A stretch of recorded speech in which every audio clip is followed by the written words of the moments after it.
everybody, welcome to this Languagenut event, our MFL SOS CPD session on A-level or higher. It's a new product which is launched today. We're really excited about it. So today my colleague Fiona is going to be giving you a mixture of CPD for teaching A-level or highers for languages, and then also giving you a bit of a tour of the Languagenut product as well. There'll be a bit of a mix of that throughout the session. So it's fine if you're not a Languagenut subscriber, there's plenty, even if you're not interested in using Languagenut at all. But if you think you might be, there'll be plenty there for you as well. Today it's going to be my colleague Fiona talking. She is incredibly experienced. She's been an A-level teacher quite recently as well. She's a French and Spanish teacher. Is also studying for a master's as well in comparative education, so she has got absolutely loads of experience and knowledge on this. I'm also an ex-teacher myself as well, and an author of some A-level books as well. And welcome everybody today. Thanks Zoe for the introduction. I think you've already covered, as I said, Zoe said that today we're going to look at some of the key issues surrounding A-level teaching, and look at a few sort of quick CPD tips for how we might want to tackle those, and then we'll kind of weave that into what will then be a bit of a preview of our new A-level product here at Languagenut, which we are obviously very excited to share with you, and we've launched this week.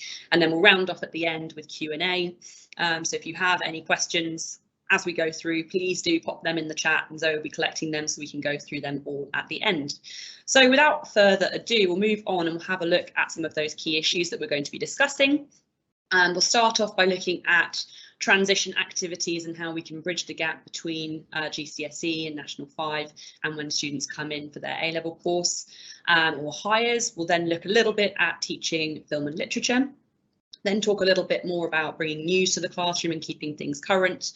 Talk a little bit about encouraging confidence and spontaneity in speaking and writing, and then we'll round off with marking and feedback before going into that product demonstration. So we're going to start off by looking at a couple of ideas for transition. And one of those I think that obviously is going to be relevant for everybody at the moment is what we do over the summer with our students, or what we get them to do over the summer. Obviously there's a huge gap between students finishing up with their GCSEs and when they sort of step back into the classroom, and so it's really important that, you know, they are sort of set certain things to do, be it sort of more formal or informal things over the summer. And so just a few ideas of things and ideas and reminders of things that you can do over the summer. Vocabulary and grammar. Again, some of you might want to give the textbooks that you're working for to students beforehand, or if you want, I think, you know, the summer should really be for consolidation, and so any grammar and vocabulary that they've covered at lower levels, they should be being encouraged to go back over that over summer and continuously consolidate that where possible and when they can, so that when they come back in September you're not having to reteach a load of things that you did with them earlier in their sort of GCSE courses or early year groups. Also, reading lists and cultural tasks. I think reading lists at this stage don't necessarily have to be aligned to the curriculum that you're going to be teaching A-level. I think, you know, giving students ideas of films or series that they can go and watch on things like Netflix, a huge amount of opportunities for them to watch that now. And reading lists may be sort of either articles or books that aren't on the spec, that students can go away and maybe read at least one over the summer that they can come back in and talk about when they come back. And cultural tasks, again, don't necessarily need to be in the target language, getting students to encouraging them to go and sort of have a look at music, theatre that are from those countries of the languages that they're going to be learning, maybe even having a look at cooking. If they're able to actually get over to Spain, France or whatever, then that would be fantastic. But obviously, you know, different students will have different opportunities in that respect. And then finally, getting them to think about independent research and history. If they can come into the classroom in September really already having a feel for example, some of the key historical events or key political parties in those countries of the languages that they're going to be studying, then that can be really useful for you when you're moving into the topic work, that if they already have a little bit of that background knowledge. In terms of setting up for success, you can do all sorts of activities with students early doors that maybe get them used to seeing bigger texts. One thing that I can see on the left here that I used to like to do was to present an article or a longer text and sort of censor out the first half of each sentence in each paragraph, put those halves on the board in a jumbled up way, and just give them 5 minutes at the beginning of the class to try and match the sentence starters to the paragraphs, which again is a nice way of them thinking of the text as broken up rather than being overwhelmed when they're seeing it straight away. Little activities like finding the synonyms, again, can be really nice for building vocabulary at this stage. And also just quick plenary activities. I used to call them danger grammar, which I would sort of print off an activity or put an activity up on the board based on a grammar point that maybe they'd have seen at a lower level, which would give a nice quick win and a nice quick reminder for them. If they've forgotten a little bit, it'll give you an idea of whether or not they've retained that grammar knowledge from lower down the school as well. Another thing, I think when you're in this transition phase, there's a lot of students, they sort of come into this period of their school career, and suddenly all of these teachers that they've known for years are telling them that they need to act like adults and they need to be independent and they need to think about how they're going to set up their own notes, and they're suddenly much less spoon-fed than they're used to being, which is absolutely fine, and it's something that we want to encourage. But early doors, I think it is really important that you as a teacher set out your expectations for how you want students to set out their work and how you want them to keep that as the year goes on. And so I've got a couple of examples of things that I used to do. Again, you may have your own desires, but just a couple of ideas. I would always get students to keep a topic log on sort of the key themes that we were looking at.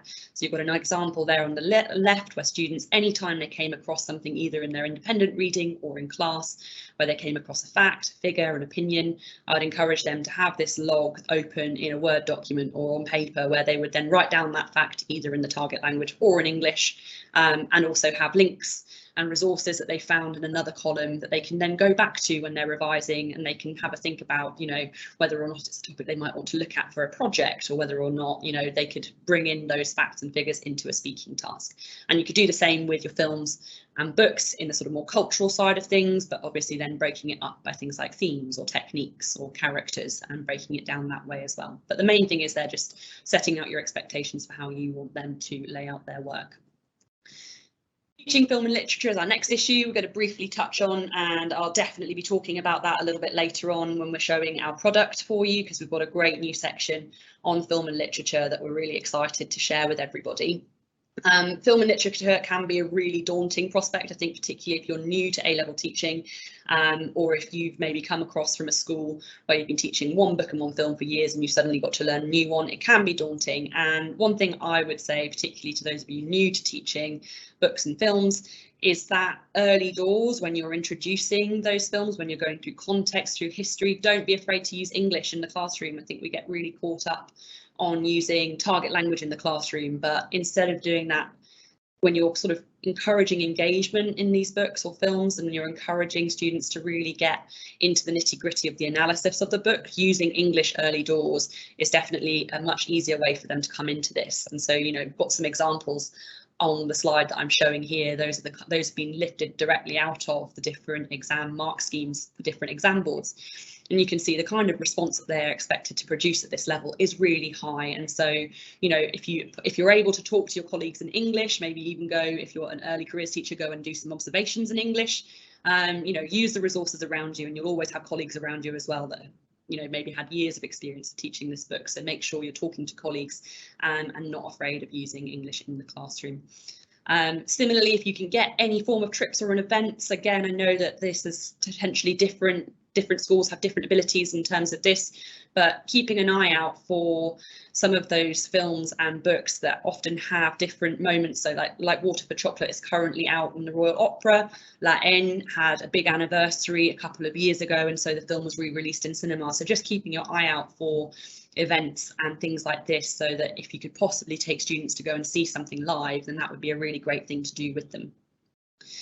Moving on, I'm going to talk quickly about how you keep things current in the classroom. I've been writing a newsletter for about a year, which sort of shares target language news stories, and I think I've always been really keen to make sure that what I'm sharing in class is stuff that students can relate to. And so if you possibly have the time, I know it can take time to look for articles, but it is a really great way of engaging students in those topics, which sometimes we can find a bit dry. There's almost always something for even the sort of most seemingly boring topic. There's almost always something that you can find that's happened in the news that maybe can bring that to life. And so doing that with students and sharing those articles with them, either to give them to read in their own time or integrating them into your classroom practice, is a great thing to do as well. And I know lots of people will already do this as part of the course, but as I said, it's always just a nice reminder that we have all of these articles, all of these things going on right now that's relevant to our pupils and to us as well.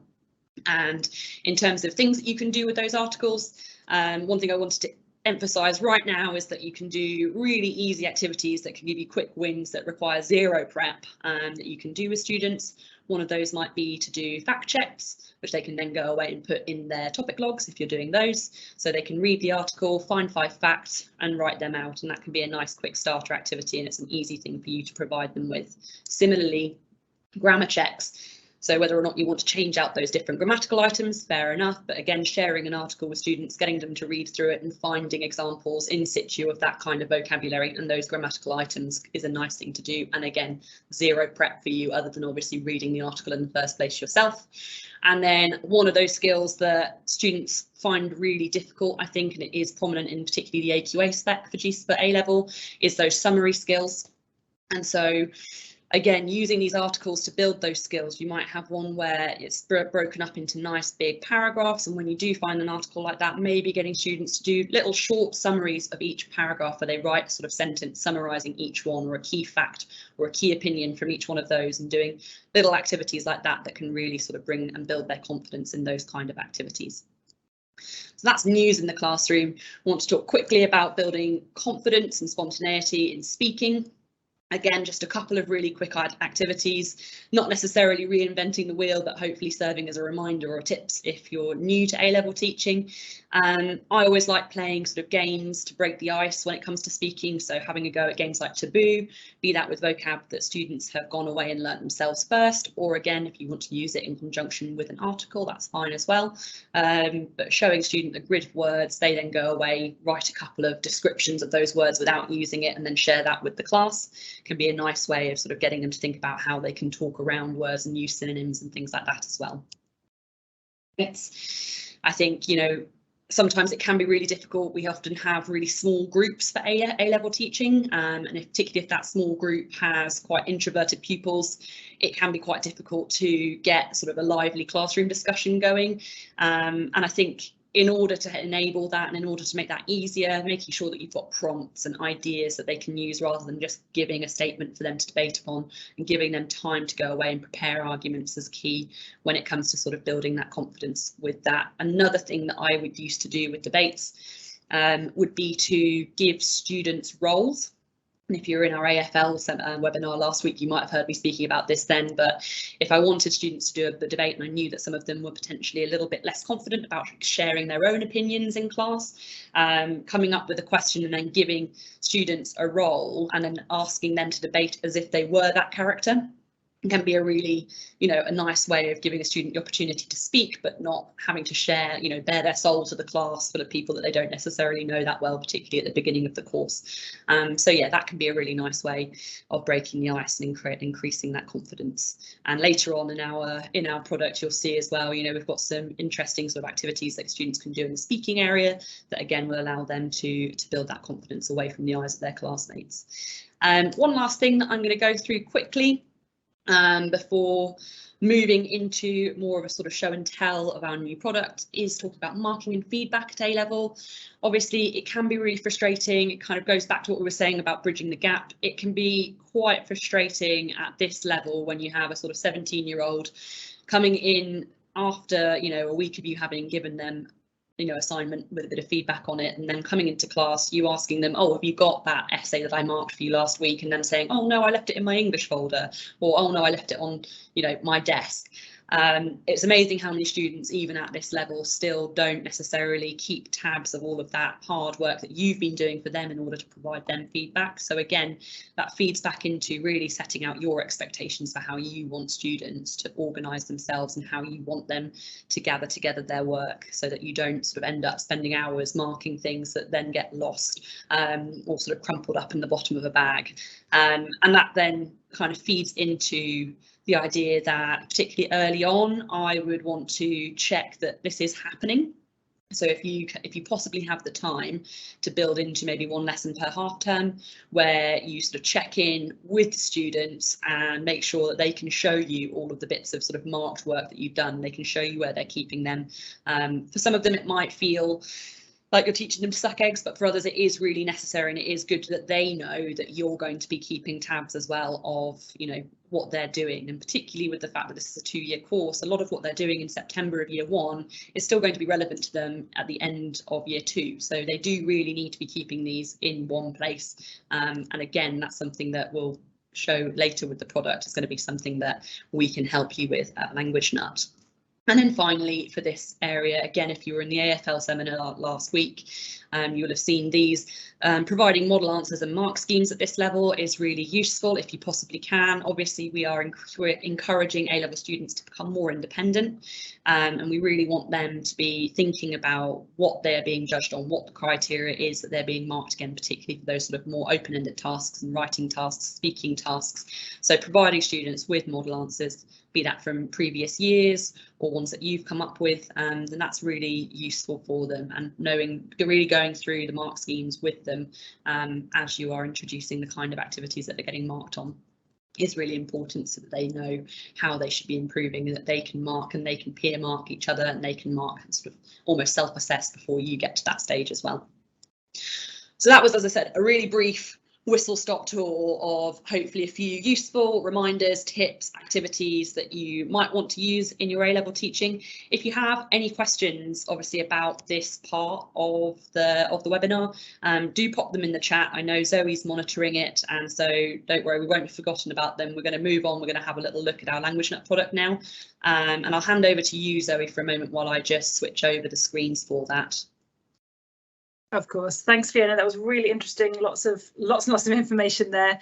So I've already got a question or two coming through already, but yes, please do write them in. If you haven't seen it already, there's a little box with 2 speech bubbles with a question mark in it. That's the Q&A box. So send them through to me, and we can ask Fiona at the end if she hasn't already mentioned them in the next part of the presentation. I'll go back to you. Okay, brilliant. Thank you. So again, without further ado, I'm now really excited to be able to sort of take you on a little tour of our new product. Some of you may have already seen our 2-minute video, so this will be a sort of more in-depth version of that, where I can sort of show you some of our key new features for Languagenut. And some of you may already have access to our secondary product. If you do, you'll be able to access this now as well on a sort of trial basis. So I'm going to go into French for today, but obviously the Spanish content is very similar, just related to the Spanish specification rather than the French. So if I go into here, so what you've got here is what you would see as a teacher when you logged into the product. It's kind of split into 2 areas. We've got our resource sections over here on the left-hand side. And then we also have an admin area that you can go into that's more useful for your sort of setting of assignments and your pupil tracking and reporting as well. Obviously, the product is enormous, and I can't go through every single thing that we have today, but hopefully this will give you a really good idea of some of the key features that we have, particularly for this A-level product. So I'm going to start off by showing you our exam skills section. So you can see this over here on the left. So if I click into that, you'll be able to see in our A-level area that what we've done is we have split our themes into about 15 topics. And those have been designed to align with all of the major UK English sort of A-level exam boards, as well as the Scottish Highest product. So you might see some in there that aren't on your spec, but overall they should cover everybody's specifications. So if I scroll down, you'll be able to see we've got all sorts from education, environment, family and relationships, immigration, media, music, politics, etc. List goes on. And one of the nice things, obviously, about us being an online product as it feeds into that, bringing news into the classroom that I talked about before, it really allows you to, you know, we can keep this content nice and fresh. So as well as using these exam skills for, you know, building pupils and preparing them for their examinations, they can also use the base texts and our audios from our listenings and our readings to sort of build their own cultural awareness and build on those kind of skills that they need also for their independent research. So if I just click on politics for you, you'll be able to see that we obviously have reading, listening, writing and speaking. So we've got 4 different skills, and then within them, if I click on reading, you can see that we've also then split those skills across 3 different ability levels. So we have transition, AS and A level, which obviously means, again, looking back at the bridging the gap slides that we looked at before, you know, early doors, you might want to look at sort of transition material, which is a bit more gentle. Though if you've got native speakers, for example, in the classroom, you can set them off on the A level straight away. But the idea is here that all of the content will be relevant to all of your students because, as I said, those texts and those audios, they are all really up to date and really interesting. You'll be able to see as well that all of our texts and our audios, they've been created by native speakers. And in terms of our audios, particularly for Spanish, you'll be able to notice that we've got a mixture of recordings of sort of Spanish speakers from Spain as well as Latin American speakers as well. So you've got that mixture of accents in there as well, and you've got different texts related to different sort of Spanish speaking, French speaking countries as well. We have a range of activities within these sections. So you can see, and they sort of change for whether or not you're in sort of transition. We've got true or false, find the synonym, and in AS level you can see we've got multiple choice, gap fill, and those are designed to obviously be aligned to various different exam boards. And overall, I think we've got about 3,000 exam style questions within here, so there's a huge amount of content for students to be getting on with. Everything except for your open reading comprehension and your open listening comprehension in here is automatically marked. So which means that students will be able to see these, or you can set them as assignments, but it's not for you to mark them. When they finish the activity, they'll be able to get a mark straight away, and they'll be able to see which questions they got right or which questions they got wrong and what would have been the right answer as well. Now I'll quickly go into the reading comprehension just to give you a quick look at that. And so what you can see here is exactly what the students would see when they logged into the product and when they logged into this particular exercise. So you can see on the left hand side we've got a nice base text which you can scroll through. Students would read through that and then they would answer questions over here on the right hand side. And because this is a teacher marked activity, this is something that you would need to assign them.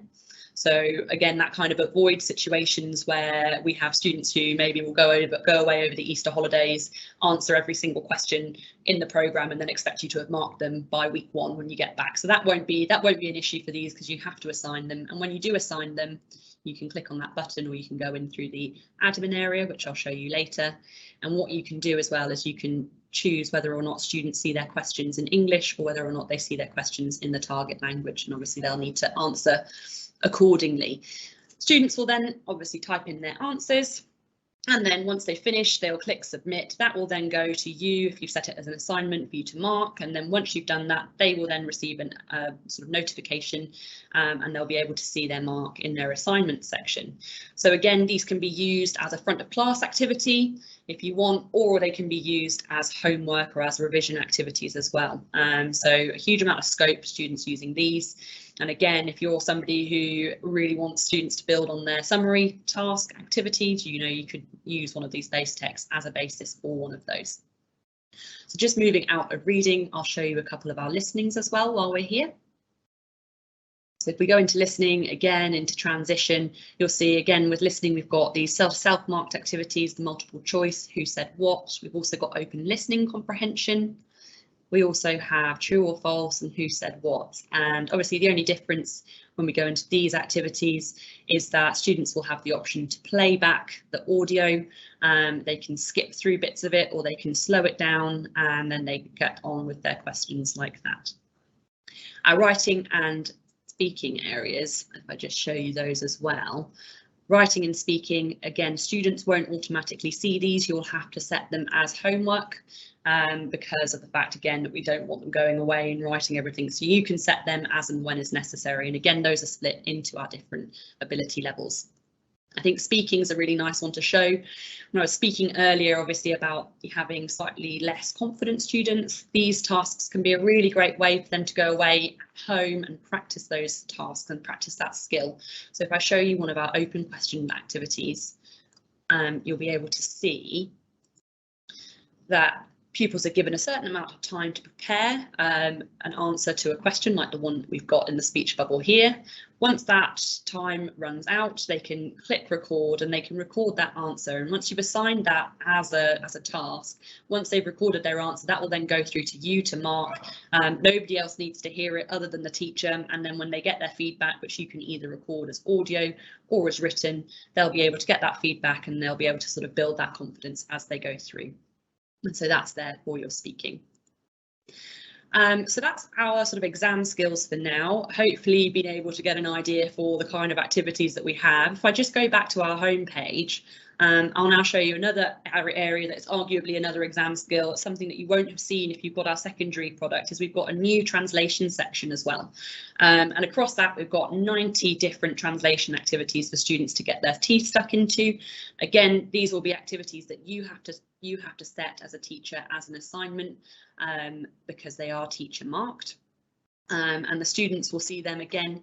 They're split across our 15 different topics and across our different ability levels. So if I just show you this one quickly, go into translation, and again, students will see on this on the left hand side, they've got their translation activity. You can decide when you assign again if they're translating into or out of the target language.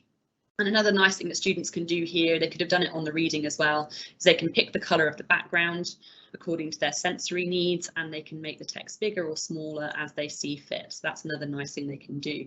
One more thing to add here is that obviously, you know, we'd like to think that our students never go into Google Translate, they never, you know, cheat on tasks like this. But what we have done here at Languagenut is we've disabled the copy and paste function. So if students are tempted to go away and have a look at, you know, what a sentence means or what a particular word means, at the very least, if they're able to switch the tab, at the very least, they'll have to type that answer out. They won't be able to copy and paste. So hopefully that will sort of put any fears to rest on that front. So that's our translation sections. And Zoe, I don't know if you've got anything to add here. No, I think you're covering it really well, thanks. Okay, thank you. Brilliant. So I want to move on to now one of the areas that I'm particularly excited about, and a huge amount of work has gone in from the team here to make sure to try and make this as useful a section as we possibly can for you, and that's our film and literature section.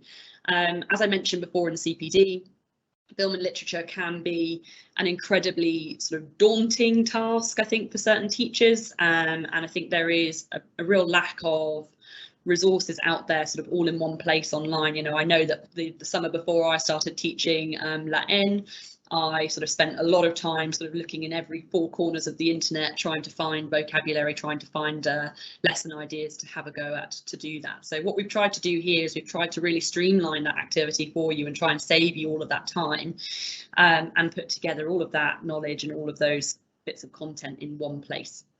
So if I just show you here, we've got three areas within our film and literature. We've got key vocabulary, key quotes, and exam questions. And what we've done for now is we have chosen for French and for Spanish, we have chosen 7 of the most studied or most taught books and films for each language. And so for French, if I go into key vocab, for French, that means that we've got La Haine, we have Les Intouchables, we've got Les Choristes, and then for books we have Nous et Moi, L'Étranger, Un Sac de Vie, and Kif Kif Demain.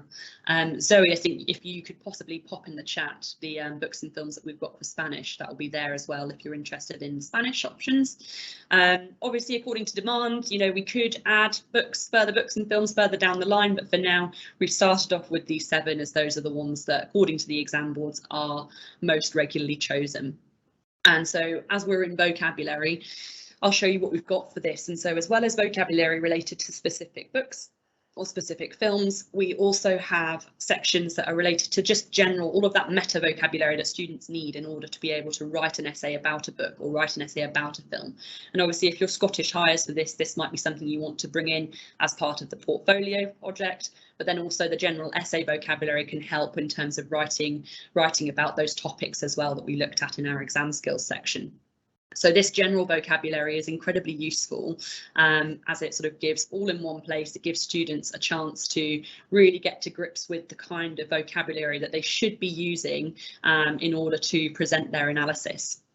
And again, this will look very, very similar to our vocab trainer activity for the themed vocabulary as well. So they'll be able to go through, they'll be able to listen to the words, they'll be able to read them, they can look at them as flashcards as well. And they'll also be able to go and practice this vocabulary. This will be the same for all of the vocab sections, and they can practice that vocabulary across all of the 4 key skills. So we'll have reading activities, listening activities, writing and speaking. So a huge amount of ways that students can sort of practice that key vocabulary so they can get ready for writing that. And I think it's really useful having all of this in one place so that they can get used to that, as well as then obviously having our vocabulary that's more specific to those films and to those books as well. So if I just quickly show you Latin before I move on to quotes. So you can see for Latin, we don't just sort of dump it all in one section. We've broken it up so that you have sort of vocabulary related to the context of the film. You also then have key vocabulary related to the scene. So if you are teaching sort of scene by scene, maybe you've had the pupils watch the whole film and you come back and you're going through it sort of stage by stage. You can get students to learn this for vocabulary homework week on week. It's also something that they can then revisit when they're doing their overall revision. And then the only other thing we have alongside the key scenes is we've also split up some vocabulary that's more related to general themes, location, characters. So again, a huge amount of content in there for students that's both related to the specific films and books, as well as then general essay vocabulary. We also have chosen 10 key quotes for each film and for each book. 10 key quotes, which we think, is enough for students to get to grips with to begin with, ideally, that they can then potentially use in an essay. And then we have 2 activities that they can use to practice those key quotes and to get them really learnt well. And so we have a gapful activity and a fridge magnets activity. And one thing I'm really excited about with the fridge magnets activity is obviously, you might want to teach the quotes as you go along. That's completely up to you. But once you have taught them and you want students to go back in and revise them, one of the nice things, the features that we have with the fridge magnets is that it's not just a straight translation that students have to do. So they obviously have to drag and drop the different words into the correct order so that you have your full quote. But instead of it being a straight translation, what they've got here is a sort of sentence about the context, which I think is a really crucial thing for students to know. Often you get students who go away, they learn 2 key phrases, they learn what they mean in French and English or Spanish and English, and then they crowbar those 2 key phrases into every single essay they write, regardless of what the question is. And they don't necessarily put too much thought into what those quotes mean and what they mean in the context of the film or in the context of the book. And hopefully what this allows them to do is think about not just what the quote means and not just about memorizing the quote, but get something to think about, what is the context of that, what's surrounding that, when might I use this, what kind of essay might I use this quote in. And so hopefully this is a really useful activity for them to get into that habit of thinking not just what does it mean, but where could I use this. And then finally, in film and literature, we also have our exam question section. So if I just go into that, and again, we've got 15 questions per work. So again, I'm going heavy on Latin here, but as I said, if you further down the line would like to see more of these, obviously you can book in with us and we can give you a sort of showdown of all of the different books that we have and films as well. You can see here that we split our questions into 5 different categories. So characters, events, photo statements and themes, which are often sort of those, the ways that the exam boards break them up as well. And once again, for the writing tasks, we have transition, AS and A-level questions. So the A-level questions will be sort of very much as they would see them in their exam, sort of straight question that they have to answer just off their own steam. Although if you do assign this yourself, if you want to add notes at the assignment level that maybe even vocabulary prompts or ideas, that's something you can do as well. But then the nice thing is as well is for the transition level, again, as you're sort of building those skills, building them in, sort of building them up to that point where they can write their full answer. You've also got the transition style questions where you have different prompts and bullet point prompts, so giving students ideas of the kind of things that they might want to include in their essay.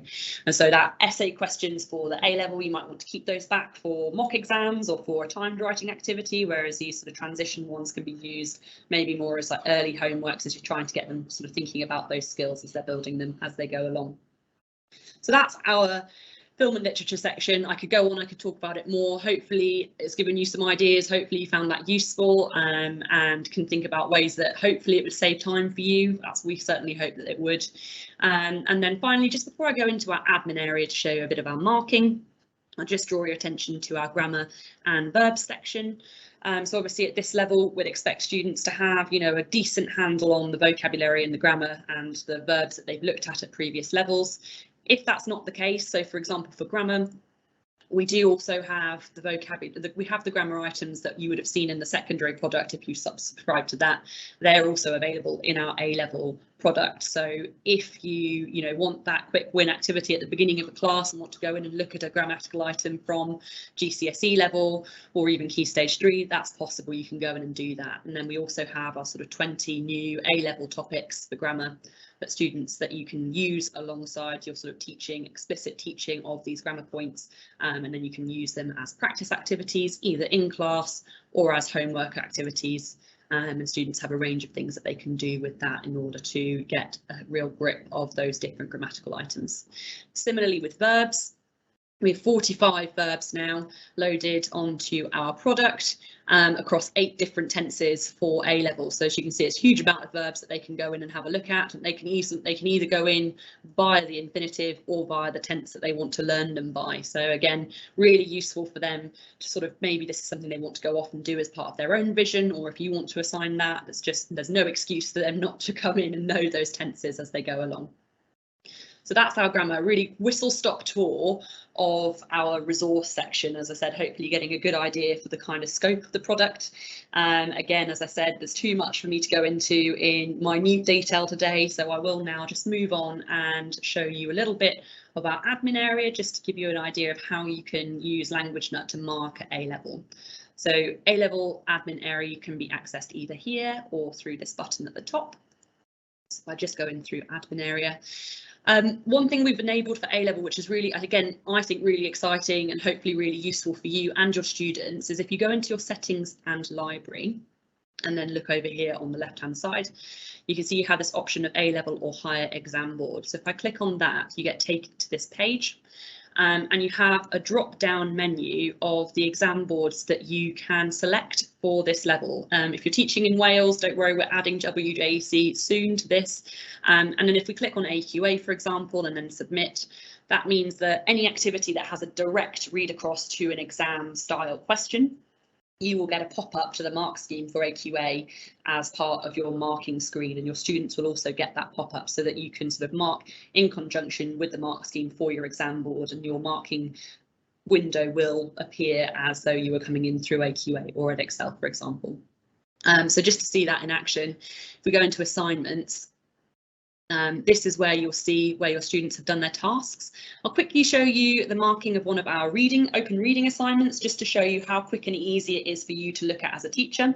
So if you've assigned an open reading assessment, you can find it in your assignment section. If you click on that, you see that it's being set at the moment to a year 11 class. Obviously, it would be set to an A-level class in real life. If you then go to results and grading, you'll see which students on this page, you'll see which students have completed the activity, and you'll be able to see that because Mason's completed his, you'll be able to grade that. And that will take you to this window where you can see the original base text. And then on the left hand side, you'll see the questions that the students got. You'll see your student's answer, and then we have provided suggested answers so that all you need to do is read across. And if you're in a rush, you can then sort of tick if they are correct. If you realise they've got one wrong, you just leave it out. And then as you're going through that, their overall grade, their overall percentage will accumulate as you go through. So you'll see that go up as you tick more correctly. You have an option to leave a teacher comment. If you think that they've maybe, if they're answering in the target language, if there are a couple of language issues in there, you may want to sort of bring those, make a couple of comments about those there, or you can just leave that blank, or you can also have the option to record an audio comment. And then once you've done that, you'll hit save. At this stage, Mason's not done very well. He's only got 40%, but that will then appear in your admin area, and the students will also receive a notification that they've had their assignment marked, and then they'll be able to go into their admin area and they will be able to see that mark as well. So that's our open. That would be the similar for the reading, for the listening as well. And so if we then go back to assignments, the last thing I want to show you is an example of how we can use our new writing marking scheme. So if we go into results and grading, again, so this is an example writing task that was about La N, so one of the open questions in that writing section. So if I click on grade for that, you will be taken to this window. And so quite a lot of detail here that I'll just go through briefly with you. We've got our question that students will have been asked, and then on the left hand side over here we can see our student answer. And the first thing, a new feature that I'll draw your attention to, is we have the option to have highlighted comments, and at the moment you've got this video here that will give you instructions about how to do that. That will then disappear as soon as you start highlighting. So for example, if you see that there are close issues, little language issues within the text that the student has written, if you then hover over and highlight the area where there's a problem, as soon as you then highlight that, you then get a comment box that opens up. You can add your comment here, so I might type agreement because it got topical wrong. You can then add that comment, and then you can add as many of those as you like and scroll through them, and then when the student gets that feedback from you, they'll be able to see, oh look, they've highlighted this, so they'll be able to hover over that and they'll be able to see the comment that you've made on that particular part of the text. So that will also be available on any of the open writing activities in our exam skills section, as well as the translation section as well, when I mentioned that briefly earlier. So hopefully in terms of your feedback, that will allow you to do some really close marking on these answers that students have done here, that they're not suddenly going to go and leave on a train. It's all going to go to one central area and they will always have that to go back to and look at. You also have obviously your chance to write an overall comment or record an audio comment, and as I mentioned, because of the fact that we've clicked AQA, you have a pop-up to the AQA mark scheme, which if we click on that, you'll be able to sort of be taken straight to that and be able to use that in conjunction with your marking. And then when you come to write their grade out of 40, you've also got the option within the overall teacher comment to give the breakdown of their grades for the different assessment objectives. So huge amount of scope for marking here, and to be sort of obviously adding as much or as little detail as you want to. And as I said, when that all gets sent to the students, that goes to their admin area, and that's something that they can always come back to and have a look at. And we're hoping that will save you a lot of time and a lot of effort, and hopefully, as I said, having everything all in one place will make everybody's life a lot easier.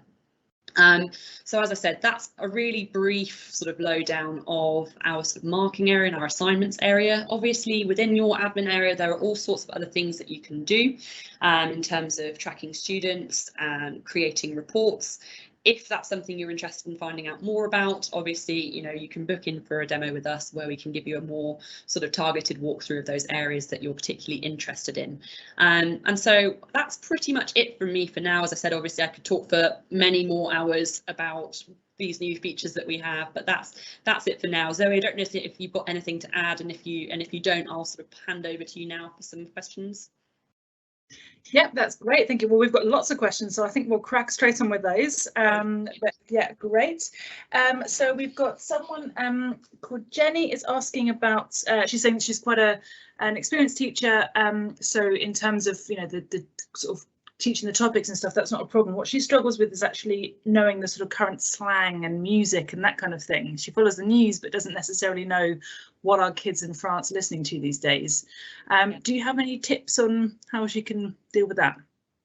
Again, I think obviously, you know, the students, they're always going to know more than us. That's just a given, and so, you know, we can only just try and keep up as much as we can. I would say obviously keeping an eye on the news. As I said, I've been creating this newsletter where I share news stories related to the content for a while now, and through that, it's really got me used to using that Google News function to go in. Sort of if you're interested, like finding like if you type songs of the summer 2020 or whatever, and you know, you can find all sorts of articles on there. Or get students to do it for you. Again, you know, you can use them as your resource. If you get them to go away and find out what French people are listening to right now, you'll then get them to come back, have them do a really worthwhile presentation on it that will then give you ideas that you can then go away, have a look at, and then use with your class the following year. So as I said, use them, use the news, and as I said, obviously we've got nice up-to-date resources within Languagenut, and we're also hoping to sort of bring in some of that more newsy elements to it, maybe through our blog as well. Yes, any other questions? Brilliant, thank you. Just to add to that one as well, I think social media is quite a useful one. You can find things on Twitter. If you've got a foreign language assistant, they can be really useful for up-to-date both slang and music as well. And I found I used to put the radio on actually sometimes if they were just getting on with writing something quietly. They quite like listening to music as they work. Lots of people do that at home anyway. There's a fair amount of English songs, of course, you know, on Bayern 3 or whatever, whichever radio station you listen to, but yeah, you do get a fair amount of that. And actually someone has just responded saying they've got the opposite problem, that their kids love finding out slang and then using really massively inappropriate slang in exams. Yeah, I mean, obviously on that one, I guess, you know, it's one of those, you know, it's nice that they're going away and finding sort of current things to talk about, but maybe sort of suggesting it not for the classroom, maybe for when they're talking among themselves. I had a group of students who set up their own language club at lunchtime, and so, you know, maybe, you know, you suggest, oh, if you really want to go away and speak like that, you know, you need to find a room for yourself to go and have chats at lunchtime or whatever. Yeah, that's what's amazing about that age group. Yeah. Brilliant. We've had quite a few people asking about books and films in Languagenut, so whether we will cover all the books and films. So I'll let you take that one. Yeah, on that one. So yeah, as Fiona mentioned, we've picked the top sort of 7 for the ones according to all the different exam board reports. But if there's we do plan to add more. We're always expanding. So yes, if there are more things that specific ones that we're missing, please just drop us an email, let us know, and we'll make sure that that's in the plan for the next ones. Yeah, so it's a mixture of these things are coming back. So some bits on general CPD, some on Languagenut, so I was trying to sort of mix it up a little bit. The next question is from Emily, who's saying that she just started and they're changing the book. They have been teaching one in the department, and then she's just joined as an ECT, and now they're changing to a different book. So there are no resources, and she doesn't know the book. She doesn't really know where to start. Where would you start in that situation? So obviously, having been there, I mean, it's really hard sort of saying, you know, use your holiday, use your free time to do it. But I think, you know, if there's any way that you can sort of spend that time outside of the classroom, it is really nice. I think that feeling where, you know, you're sort of trying to stay one lesson ahead, it never feels that good. And so I think, you know, if you can dedicate a weekend or dedicate a few days to really getting ahead of it and getting a feel for it yourself, then that's great. And that's a great thing to do. I don't know if it's one of the books that we offer on Languagenut. Obviously, that would be ideal if you have access to that. If not, again, you know, using the internet, there are loads of people out there, you know, our colleagues who are incredibly generous with their time and with their resources. And so, you know, trying to search for things that people have done rather than sort of reinventing the wheel yourself. It's just not necessary, I think, at this stage. But I think one thing that I would definitely say, you know, is take that, if you've possibly got the time, take the time to get yourself fully confident rather than kind of doing bits here and there just to make yourself feel like you're constantly, you know, just in front of where your students are. Brilliant, thank you. We've had 3 or 4 people, including Nahid, asking about whether we have Arabic A-level. I can answer that one, not yet, unfortunately. We've started with French and Spanish, and we're hoping to follow up with German soon. So A-level Arabic will be a little bit later than that. We haven't yet sort of really started thinking about that, but it's good to know that you are interested in that, and yeah, we will certainly look into that in the future, but got quite a lot to get through before that, unfortunately. Okay, next question is someone who's a Languagenut subscriber. They want to know, is it a separate one to the secondary, or how does that work? It is a separate product. Again, if you get in touch via email, we'll be able to talk to you more about sort of specific price plans. I think, you know, if you're already a subscriber to our secondary product or our primary product, that's a conversation that we can definitely have. But if you're keen to know about pricing, if you just drop us an email, we'll be able to sort of have a more sort of one-to-one conversation with you about that in due course. But yes, it is a separate product. Yeah. Brilliant, thank you.